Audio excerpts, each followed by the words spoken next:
টাঙ্গাইলবাসী আপনারা বেঁকে কেমন আছেন? আমরা সবাই ভালো আছি। তো আজকে রান্না করে আমি দেখামো ডেঙ্গা দিয়া আলু দিয়া গুড়া মাছ দিয়া রান্ধনের রেসিপি। চলেন দেরি না করে শুরু করি। তো প্রথমে কালা একটা কড়াই নিছি, কড়াইয়ের মধ্যে তেল দিয়ে নিছি, তারপরে পেঁয়াজ কাঁচামরিচ দিছি, তারপরে এটা এখন ভালো করে ধুয়ে নিম। আরেকটার মধ্যে সবজিটা এখন ভালো করে ধুয়ে নিম, এটি ভাজা ভাজা হইত। তো পেঁয়াজটা ভাজা ভাজা হয়ে গেছে, এখন আমি এখানে দিব আদা রসুন বাটা, আদা রসুন জিরা সবকিছু দিয়া ভালো মতো কষাইয়া নিমু।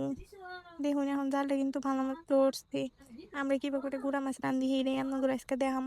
তারপরে এই তো মশলা মশলা সব দিয়া নিলাম, মরিচ হলুদ লবণ জিরা মিরা সব। এখন এটারে ভালো মতো কষামো। এই তো জালটা এখন ভালো মতোই ধরছে। কি আর কমু, জাল ধরাইতে এত কষ্ট, মাটি চুলাই রান্ধন। এই যে দেখুন এই ডেঙ্গাই নিয়ে আজকে রান্ধিমু। তো এই ডেঙ্গাই নিয়ে কিন্তু ছোটো মাছ দিয়ে খাইতে কিন্তু মজা লাগে। আন্যেরাও একদিন ডাইন্দা খাইন জানি। এই তো মশলাটা এখন ভালো মতো কষাইয়া নিম। কত সময় লাল দরবার চায় না, তারপরেও এখন সবজিগুলো দিয়ে নিলাম। এখন ভালো মতো কষাইয়া নিম। সবজিটা ভালো করে কষানো লাগবো। সবজিটা যত ভালো করে কষাবেন তত বেশি মজা লাগবো।